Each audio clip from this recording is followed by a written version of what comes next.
Hello and welcome to a special edition of Lancast. We just had our last episode only 2 nights ago where we discussed the conflict in the Middle East. Well, not even 24 hours after that, the ceasefire was announced.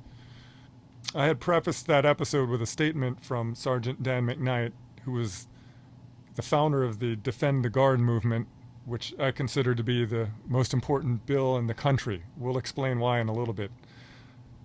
So after the ceasefire was announced, Sergeant McKnight actually contacted me and we had a nice little discussion, and I will play that now. And by the way, not even another 24 hours since our discussion last night, the ceasefire was violated, and we watched the president gloriously drop the F-bomb out of frustration, particularly at Israel for breaking it. Now, whatever your political ideology or your personal feelings about President Trump, I would hope that every American is at least pulling for Netanyahu to listen to Trump and respect the ceasefire.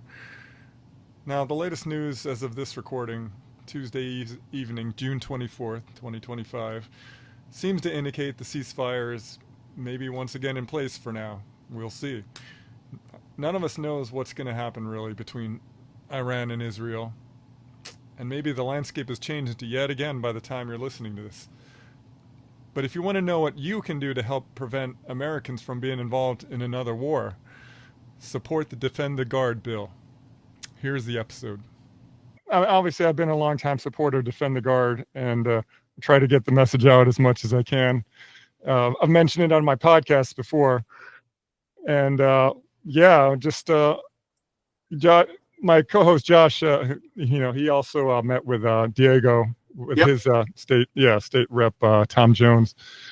So anyway, Josh and I have this podcast Lancast, and we're about America First and how we think. Thank you. I saw your post and I checked out the podcast. I watched a little bit of a couple episodes. Thank you. That's awesome. Anything we can do to help. Awesome. So glad to hear that. Well, a lot has unfolded, like you mentioned, in the last 48 hours. I mean, I don't know. What are your thoughts about this? So the latest development, I guess, is Trump thinks everything's wrapped up. I'm trying to thread a really fine needle here, but I'm convinced this is nothing but political theater. I think we're seeing maybe the greatest snow job ever perpetrated on the American people, because not a single person was injured. Iran initially reported that all we did was dent the ceiling in their facilities. We bombed 2 places that had already been bombed. I feel like they were empty and they knew we were coming, and their response, President Trump has already confirmed, was coordinated, and we knew about it, and we were able to move troops out of the way. I think it was an off ramp, and I'll take it. I know that sounds terrible, but I'll take it. Exactly. Yeah. And I was thinking, I mentioned on the podcast episode a couple times about how I was also against it when we assassinated General Soleimani back in 2020. But I also gave credit to Trump for kind of damage controlling that. And I was hoping the same thing would happen here. And it kind of is, I see some parallels. It's like we warned them ahead of time and they warned us, and there were minimal. We'll take it. It's not an ideal situation, but we'll take it. Right. So yeah, I mean, I feel a big sigh of relief after seeing President Trump's announcement on Truth Social, but who knows what'll happen. Exactly. Yeah. But I think both of our instincts were right about, look, why are we putting our troops in harm's way? Why did we get involved in this in the first place? And, I talked a little bit about Israel's influence on us and why are we doing this? We've tried to be incredibly consistent. We try not to get involved in the politics of the Israel, the evangelical relationship between the two. Our argument is this: hey, if we do need to go to war, I'm anti-war to my core, but if we do need to go, listen to it with the proper authority, and then get the hell out of the way and let the guys go do their job and come home, and don't empire build. Don't respond beyond what's necessary. And if we have to go, let's do it the right way. And I think that's helped us, to be intellectually honest with our position. Yeah, exactly. Yeah, I think we're consistent, and we're setting a good model and example, at least for the Republican Party. But we're way more consistent than Ted Cruz. Exactly. God, right. What a joke that guy is. Oh yeah. So I think if anything, I mean, I'm praying this is the end of the hostilities on both sides, but I think it'll be a historic It could be, and I hope it's a moment we all walk away from it and we go, "Thank God we had President Trump here when we did. Thank God we had Pete Hegseth. Thank God we had Tulsi Gabbard." Right. And I hope that those people can look themselves in the mirror and say, "Hey, we were intellectually honest and we were true to our core." But I'll tell you, at face value, it stinks. It does. Sure. Like you said, it feels like political theater. Yep. And it's theater that I was hoping would be the case. Like, if it's true that we didn't actually damage the nuclear reactors that we were set, I mean, that's fine with me. I was never worried about Iran getting nukes personally. Like, and how many Americans really were until like it became a big news item. Yeah. Yeah. Well, if nuclear attack from a crazed enemy is our goal, North Korea seems a little bit more reasonable for us to focus on because they've got weapons that can reach mainland America. They've got known nuclear weapons that they're not supposed to have, and so I don't know that. I don't think this entire thing. I think none of it was actually about saving us from nuclear proliferation. I think it was about our appeasement to the AIPAC and Israeli influence over our government, and that's what's so frustrating is it's made everybody, including Charlie Kirk, who was the most outspoken advocate for no undeclared unnecessary wars, instantly flipped last night. Jack Posobiec instantly flipped. And it's frustrating to hear it. And you're in Pennsylvania, so that's Posobiec's backyard. I mean, that's where he's from. And so you got to hear him firsthand. And then last night, Charlie Kirk pulled down the survey that he put up online, the poll that asked Americans if they supported the effort in Iran. And it was 90-10 no. And he pulled the survey down. Pulled it down. And, I didn't realize it. Why did he pull it down? He pulled it down after the attacks last night. And I understand the concept that criticism of the president ends at the water's edge. I get that. When we are in combat mode, when we are fighting and we have American boots on the ground and in harm's way, criticism of the president stops at the water's edge. I get it. But to pull that survey down and then all of a sudden be all about, hey, President Trump did something that no other leader could have done, it just seems disingenuous. And the few people that have been accurate and consistent, Tucker Carlson, Dave Smith, Tom Massey. There's only a handful of people, Matt Gaetz, Marjorie Taylor Greene, that have been consistent in this whole message that, hey, Mr. President, if we got to go fight, let's do it the right way. Just declare war, use the informed consent of the American people, and then get the hell out of the way and let the boys and girls in uniform go do their job. Exactly. Yeah, I watched your episode that you just did with Dave Smith. He's one of my favorites, and he's great. He's a little bombastic at times, but I think when you calm him down a little bit, he is incredibly reasoned. He's consistent, and it's hard to argue with him because he's been trained at the school of Scott Horton, right? And those that have studied under Scott's tutelage are generally more informed than the rest of the populace. Oh yeah, absolutely. Any of the Austrian economics and and of course the foreign policy positions. Yep. Scott Horton was what woke me up from my slumber in 2017. I was angry and mad. I had a long beard down my waist. I was unhealthy, 300 pounds, just looking for a way to die. And I read his book, Laying on a Lounger Chair in the Dominican Republic. I read Enough Already. I'm sorry. I read Fool's Errand. I got home and I called him. And I didn't know who he was, never heard of him before. And I said, I want you to know your book ruined my honeymoon. What are you talking about? And I said, hey, I read your book while I was laying on a chair. I'm a combat veteran from Afghanistan. I'm mad at my government. He's the one that encouraged me to really start being an activist. And so really the whole Defend the Guard movement, bring our troops home, everything is built on Scott Horton's influence over my own life. He's so well researched. It's hard to argue with him, even though he might be a little bit on the autistic side and hard to argue with because he just runs his mouth a little bit, but he's never wrong. Right. And he started the antiwar.com website, right? I don't know if he started it, but he's the executive director of it. He may not have started. I think that was Eric Garris way back in the day, but Scott's definitely a principal player there. Yeah, that's a fantastic resource. I always put that forward. Like, look at all the things that the writers in here have gotten right. I tell that when people argue with their, more neocon views, like, well, your guy didn't get this right, so this is my source. Exactly. Scott, he's been a big champion to Defend the Guard, and he's helped us kind of push it in all the different states. He always shows up to testify. And I just emailed him tonight just saying, hey, I want you to know that the National Guard air refueling mission was part of this bombing campaign in Iran. Right. National Guard was actively involved in this war. And if you think about it, the president has the ability to respond to an immediate and imminent threat to America. And if it's immediate and imminent, you probably shouldn't have the National Guard on standby, right? You should use the active duty military to respond with proper force, with the proper amount of justified force. But if you have time to activate the National Guard and mobilize them from the 50 states, is the threat really imminent? Exactly. At that point, you probably should have gone to Congress and gotten the proper authority. And all the people online are talking about, well, the Congress would have leaked the information. You know, we've seen what happens when Congress gets involved. The founding fathers were pretty clear on this. They didn't say, if you're afraid of leaks of intelligence, don't worry about it. They said Congress has the authority to declare war and the president has the ability to execute the war. And that's our line in the sand. We're going to hold strong to it. And until we hold Congress responsible for their own abdication, none of this gets better. Exactly. While I have you, I do want to ask you a question about Defend the Guard, because I've been spreading the gospel of it and wherever I can. I gave a speech at my Toastmasters, and there was actually a guardswoman there, and she's like, "Hey, I'm in the National Guard. You're speaking directly to me." And so I asked her after I gave my speech, like, "Were you convinced?" And she said, "Well, I'm not against this idea, but I just don't see it happening here in PA because we're deployed like everywhere." And to add to that story, I go to the PA Farm Show every year in Harrisburg. They always have a National Guard tent set up, and I visit them every year, and I give out the little cards I have for Defend the Guard PA. And the last time I talked to one of the soldiers there, he said, "This all sounds great, but I like being deployed." And I said, "Well, you can still be deployed, but for training."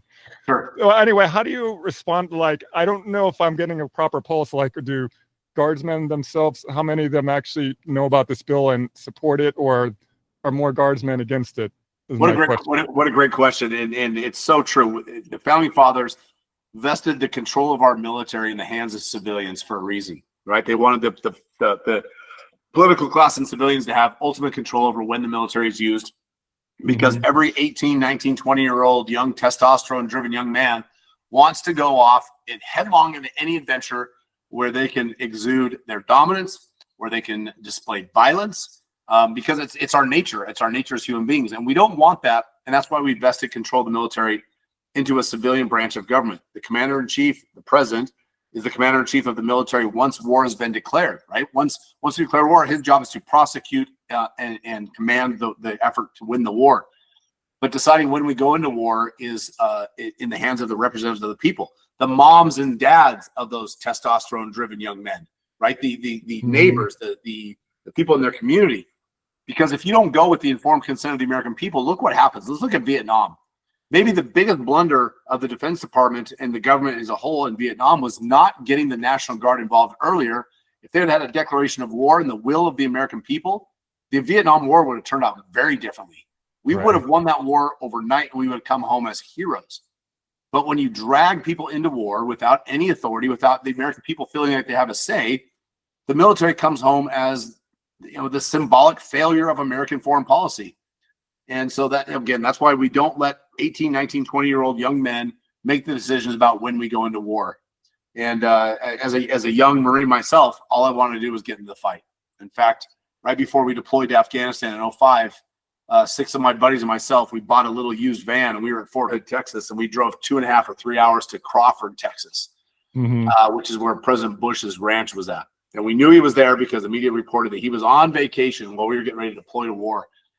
We drove to his ranch, honestly thinking that we were going to be able to talk to the president and tell him that we were going to win the war for him, because, God dang it, he called on us. Remember the phrase, "You're with us or you're against us"? Yep. We thought, man, we're with you, President Bush. We're going to go win this war, and we're going to come home, and it's going to be over.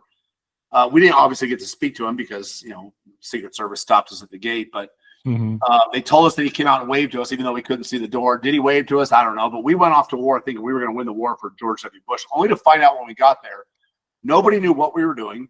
There was no definition of success. There was no clear exit path. There was no single strategy. We got there, and we were in the shock and awe phase. We were bombing the heck out of the Taliban. We were fighting in the Hindu Kush in the northeast Pesh River Valley districts. And then a few months later, now we were into provincial reconstruction. And then we shifted into winning the hearts and minds. And then we shifted into securing free and safe elections. And then we shifted into building schools and water treatment facilities. And I was only there for 18 months. And while I was there, we had 5 distinct strategies about why we're in war. And so we came home and I was angry. I got hurt there. Military didn't want me anymore, and I was forced to medically retire. And I was mad. I came home, and the business that I'd started before I left was in shambles. My government had betrayed me. I was angry. I was hurt, and it wasn't until I started hearing this really weird doctor or dentist from Texas, Ron Paul, talking about ending these forever wars and that we should only go to war with a proper authority, and we should honor the men and women in uniform by giving them the absolute support of the American people through this declaration. And I started reading about it. And I started understanding how the war powers worked. And Ron Paul really changed my life, all my veteran buddies' lives. And we became the largest donor class of the entire 2008 election, donating every penny we could to Ron Paul. And that was the real last chance we had of hope of securing victory for American troops, until this orange man came down a golden escalator in New York City in 2015. And this Hawaiian lady with a weird white stripe in her hair running for the Democratic presidency in the same year started talking about ending the forever wars. And I woke up and I thought, my God, someone's finally saying what we've all believed all along. Yes. And that's how we all kind of got back into the movement. And about that same time is when I read Scott's book and Katie Bar the Door. You know, we have some bad enemies on the playing field, on the battlefield, like Liz Cheney. She was an easy enemy for us to focus on. And then eventually we just went to the States and said, we can't win in Washington, D.C. They're a bunch of crooks and criminals. Let's go to the States and figure out how to reclaim the people's authority in the most important matters that our nation faces, peace and war. And that's where the Defend the Guard movement came from, and that's where we're at. And you look today, we're in over 30 states. We've got the bill passed in the Idaho Senate, Arizona Senate 3 times. It's passed the Virginia House of Representatives this year, 99-0. It's passed the New Hampshire House. We've had key legislative committee victories in Maine and Montana and Georgia, but we can't get it across the finish line. And right now we have one last chance this year before the legislative sessions of the state goes away, and it's in Arizona.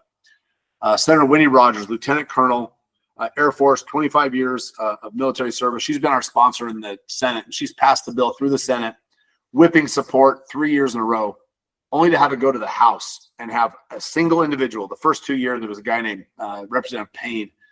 And this year, Republican America First Patriot Speaker of the House, Steve Montenegro, is single-handedly blocking this bill. He's so incompetent as a leader. We've demonstrated through full committee hearings, through calling his office, through petitions, through polling, that his Republican base supports this bill. Secretary of Defense Pete Hegseth supports this bill. DNI Tulsi Gabbard supports this bill. And he's blocking it because he is beholden to the military-industrial complex. And in fact, we actually know this now, that he won his election in 2016. It was a primary special election runoff by endorsing the Israel First foreign policy. We know it from one of his opponents. Wow. And so we're encouraging anybody that's listening, go to defendtheguard.us/phone bank, sign up and let Diego, let him train you on how to make 5 phone calls on your lunch 1 time a week into Speaker Stephen Montenegro's office, and let us show you what that kind of direct pressure will do. We have flipped votes in 5 different states in different committee hearings in real time, and it's just with a handful of advocates, just simply saying, let this bill move forward. America deserves a declaration of war before we send our sons and daughters off to fight and die. Awesome. Yeah. And for my listeners, I tell everyone this is the most important state level legislation in the country. Absolutely. And hopefully we can get that done here in PA. Thanks so much for your time, Sergeant. You bet. Thanks for having me on, Daniel. It's good talking to you. It's good seeing you again. It's been a while, but yeah, we're coming back in Pennsylvania strong. The operation went at the door. Excuse me. What's this? The PA Chase. PA Chase with Cliff Maloney and some of those guys have got a real good, strong foothold in the beachfront. And so next year we'll be in PA, and I think it's State Senator Penny Quick. Tracy Quick. Sure. Is a veteran advocate, Lieutenant Colonel herself, and she has agreed to take this bill on. And so we're going to be coming to her support and buttress her up. And America First is coming to PA. Awesome. All right. So glad to hear that. Thanks so much for your time. You bet. All right. All right, my friend. We'll talk to you soon. Take care. Take care. Bye. You bet.